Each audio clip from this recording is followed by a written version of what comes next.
Thank you for joining us with Focus on the Veterans.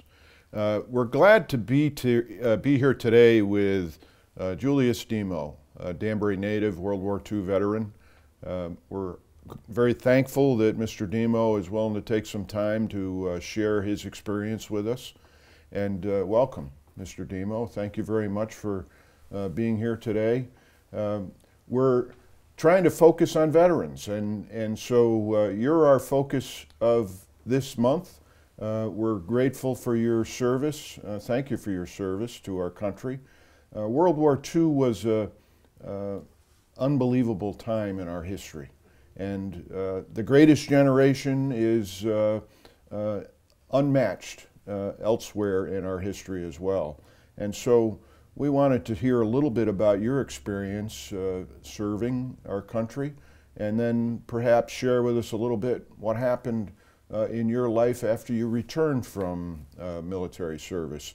Thank you again, Mr. Demo, for being here, and if you might share a little bit about how did you start off going off into the military? Well, my number come up and I was drafted in 1944, and I went in the Navy, got my training in Sampson, New York, and that's when it all started.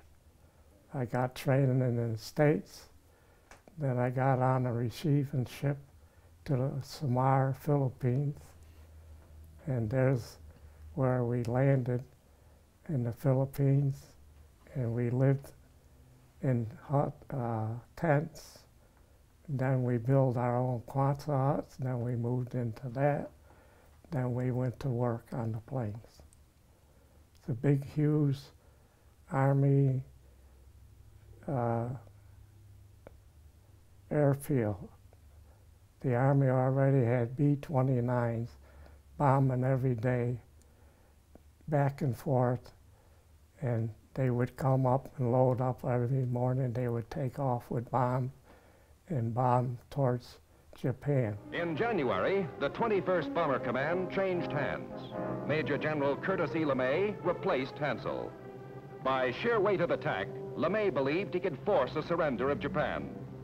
To that end, he ordered a furious pace of operations. Here was his weapon, the Super Fort, with 2,200 horses warming up in each of its 4 engines. Designed to carry more destruction and carry it higher, faster, and farther than any bomber before, the B-29s were like artillery pointed at the heart of Japan.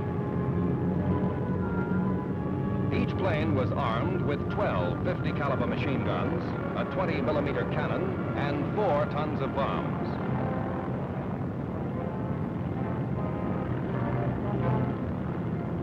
Fully armed, the 21st Bomber Command was taking off for Japan.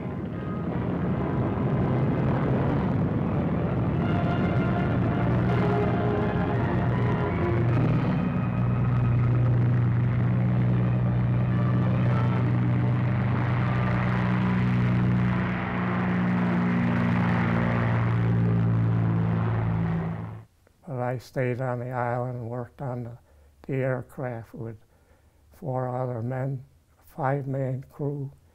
We get the planes from the States, and we had to get them combat ready. And that was our job, and that's what we did. And so that's the way it was, and I was stationed in the Philippines and didn't leave the island for over a year. Stayed out there all that time and just working on the aircraft. So then the war ended. I was going to get out, and I knew a cook. He says, "Come on in the galley." So I says, okay, because I was getting out, and it didn't matter. So I got in there, and then they give me 3rd-class cook. And here I was doing mechanic work on the aircraft all the time during the war. And that's how it was, and got discharged, come home. I come home and I got what they call 5220. So I figured I'm going to use every bit of that up, because when I go back to work, I'll never stop again like I did. So the year went up. I helped around the yard for the year and get my $20 a week. I was happy I was young before the war. And that's how that was. So then I come back and got discharged and got married. And I had one child, one daughter, which is still living. And then we lost a child. And then she died. So I was stuck with a 13-year-old daughter to raise. So she got upset by losing the baby, carried it 9 months. And she couldn't understand why she carried it for 9 months and lost it. So she got all upset, taken to the doctors to try to get her well. And then she had a heart attack and she died. I waited 4 years to raise my daughter. I didn't do nothing, only keep an eye on my daughter and keep her right, so she would keep her from trouble. So 4 years we got together. She lived home. Then she went to school of nursing in Norwalk. And then she wanted to get married. We told her, let him serve in the service and wait. Well, she come home on weekends. She said she didn't want to wait to run off and get married. So I got them to help them get married, and they wanted to get married, they got married. And so 4 years later, I remarried, and then I finished the rest of my life up until now. And so when I got my daughter, she got married and had kids, and she was more or less on her own. And my second marriage was real good, and she passed away in 2013. And then I lived 4 years alone, and I took care of the yard, and she passed away, and I continued my life, keeping busy, doing the gardening, the work around the yard, cooking, canning, which I've done since I was a little kid. And I continue to do it yet, if I'm able to. If God give me strength, I'm looking forward to keep going. And God has made you, He's going to take you, and you take the right road or you take the left road. If you take the right road, you won't have no trouble. But if you get the left one, you have to look out for yourself. That's my attitude, and that's the way I live from day to day now, at my age, 92. And I'm planning to keep going if I'm able to. And I ask God to give me health and strength to keep going. So that's my life now, and that's about my life. And I don't have no complaints. I worked up until I was 80 years old, drilling. I said to myself, how much longer are you going to be? And I continue on now all this time. And my profession, I was National Water Well Association. I was a member of that for years, and I was a vice president here in Danbury, not in Hartford, an artesian well driller, and I've been doing it ever since. And I worked 22 years for a company, then the checks bounced, and I gave them a notice I can't work for nothing. Then I went in my own business. That was the best thing that ever happened. Mm-hmm. And from then on, I had a job. I treat everybody honest, and I know most of the contractors. I had plenty of work.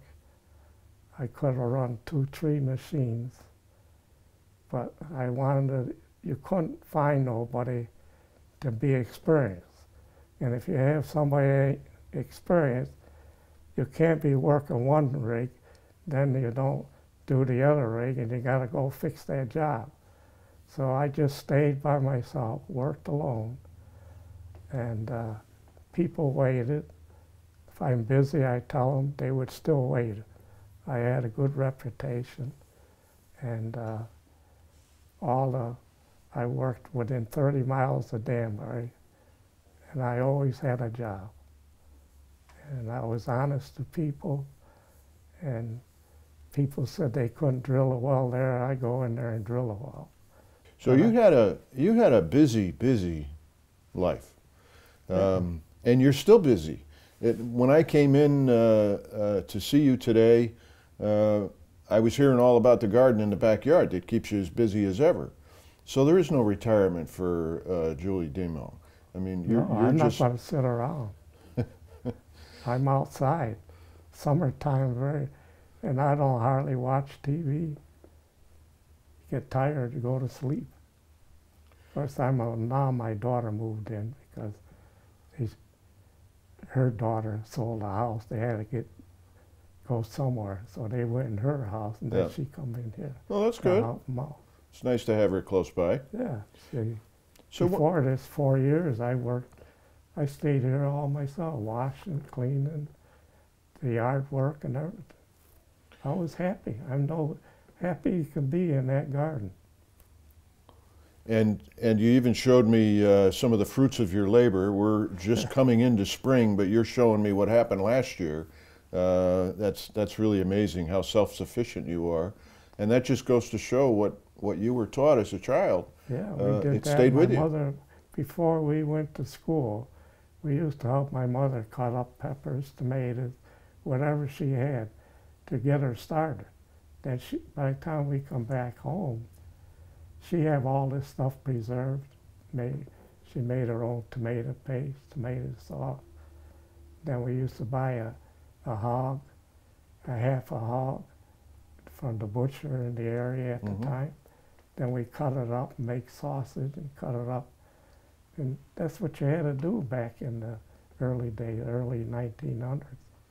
My dad was born in 1880. My mother the same way. So they come here and raised 6 kids. So you're from a big family like I am, and I seem to recall you saying that you had brothers that were in the service the same time you were there. And so it was a family affair of service to our military service to our country. Yeah. Then my mother had missing in action, my oldest brother, because he was one of the first ones to go in when the war broke out. So he come home with shrapnel. Another brother come home with shrapnel from Europe. The other one was in Pearl Harbor, then me, and the other was in the Korean War. He's still living. So you were talking about being a mechanic on aircraft in the Philippines, and what most people don't realize is that the flight crew is very important in that process, but people don't realize how many more people are involved in the ground crew. Right. And you were talking about the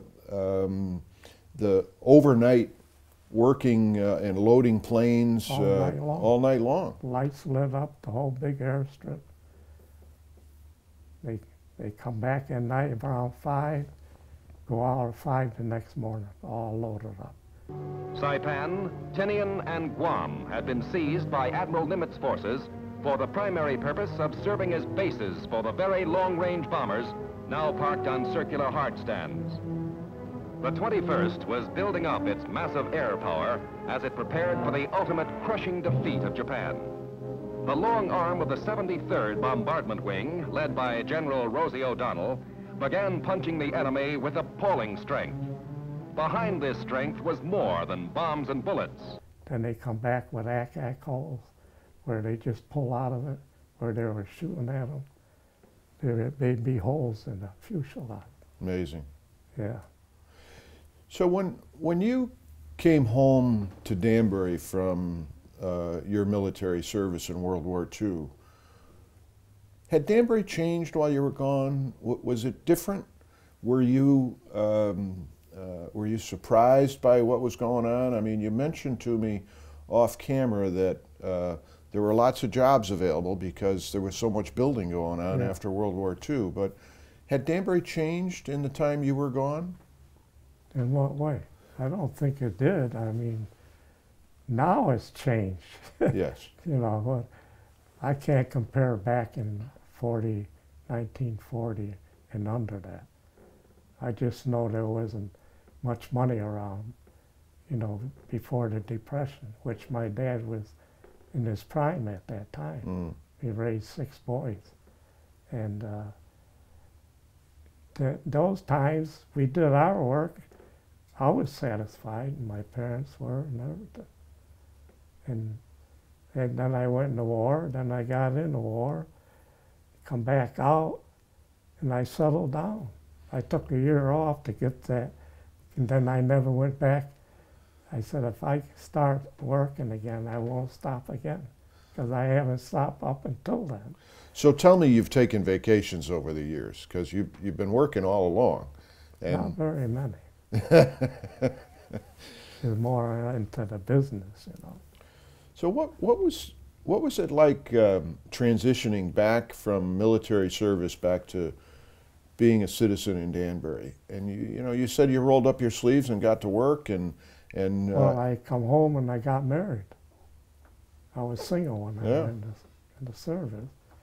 Then I got married, and then I had a child, and I lost her. And then 4 years, I kept my daughter in line, and we cooked together, washed, do the housework, and she used to help me drive the one vehicle on the job when I drove the rig on the job. Then she'd come back home and go to school. I got her license. So she followed me with the rig to get on the job. Then she would go to school. Then I would be here at night. I wouldn't go around crazy. I didn't go anywhere.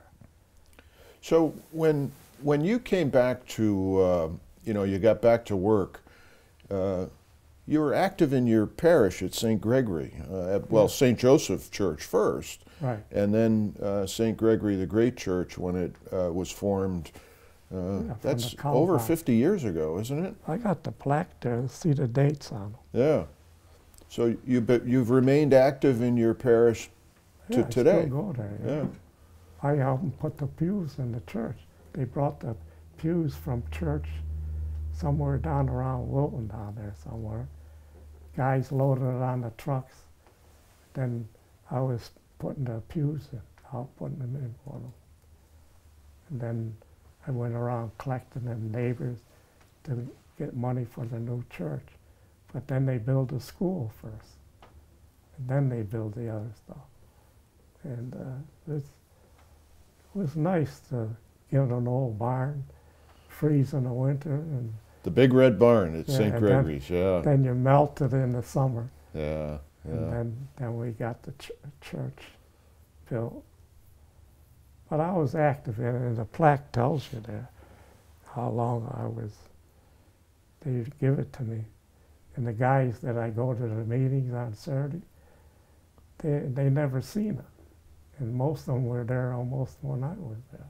So you have a regular meeting, men's ministry meeting that you attend at St. Gregory and get together? Yeah, every month we had a meeting. Yeah, that's nice. And we used to have picnics, different functions going on. We go down to, what they call them, down near Hartford, where you go for 2-3 days if you want to go, you know. Take a retreat over there? Retreat. Yeah. That's So Holy Family. Yeah. So we had that group of guys would go down, form a group. And we had high as 30 men. Nice. And now there's only me and the president. Oh, is that right? You're So also... he says, you're going to quit? I said, what's the sense? I says, there's only me and you were trying to boost up the people, and he couldn't do it. people are too busy working. They don't have time to come. So you're also active in the Catholic War Veterans. You've been a member of that organization for some time, I gather? For about 5 years, 4 or 5 years. Okay, well that's good. I'm glad you joined. That's a good group of people who are helping out in the community in a lot of ways. They have a good scholarship program that I'm familiar with. But I think the last time I saw you out and about, it was at the Catholic War Veterans Hall, where you were at a meeting of some type. I've forgotten what it was. Oh, we was at the Korean Wall. At the wall they had you came in later there. Yes, yes, I did. You know, when they had the wall part. That's right. Korean. Yeah. For those people. Yeah. Or the Vietnam Wall. Yeah. Yeah, that's right. Yeah. So your take on military service, as I see it, was a good experience, but a tough one, a real tough one. And today we don't have the draft. We have a all volunteer military service in this country. And is there any words of wisdom for the youth of today that you might share with them that might encourage them to consider military service? I thought I heard you say that you wanted your future son-in-law to serve in the military before he got married. That probably might have been some good word of wisdom at the time. Well, there's my great-grandson. I give him literature on VA literature and songs and military things and flags and different writings, and he's taking it all up. He wants like little flags we get. He likes them, and it's in military. He likes to read about them and all that. Good.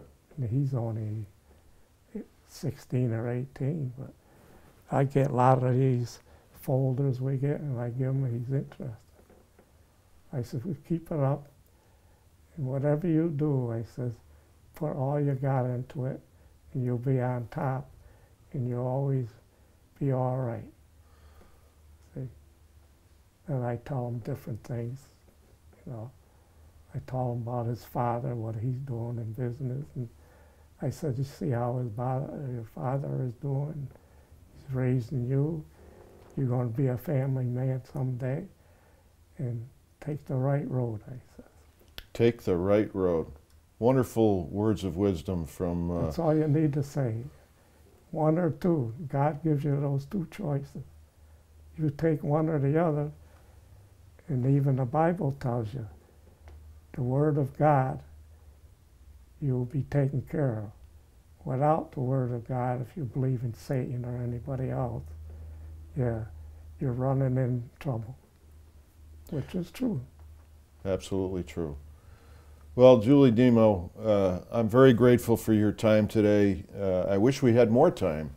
It's such a great experience to hear World War II veterans talk about their experience in military service and how they've transitioned back to civilian life. And you're one of our gems of Danbury. You really are, having been here and been a pillar, a foundation of our community with your family for a long time. We are indeed grateful to you for your service to our country and our community. And thank you all for joining us today. I'm Senator Mike McLachlan. Please join us again on Focus on the Veterans.